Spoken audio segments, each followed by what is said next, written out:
एक भोजपुरी खाटी माटी का गीत झूलनिया ए बालम, झूलनिया ए बालम।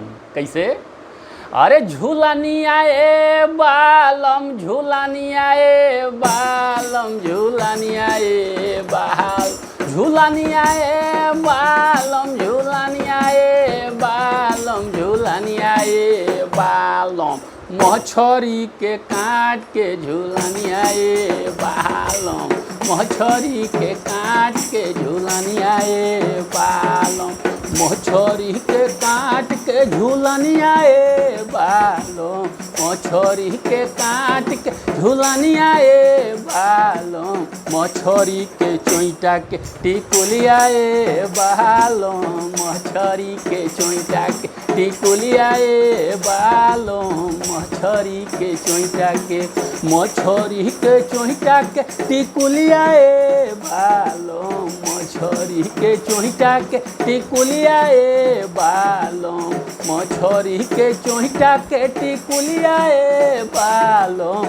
सुपावा चलनिया कठवतिया ए बालम, सुपावा चलनिया कठवतिया ए बालम, सुपावा चलनिया, सुपावा चलनिया कठवतिया ए बालम, सुपावा चलनिया कठवतिया ए बालम, सुपावा चलनिया कठवतिया ए बालम।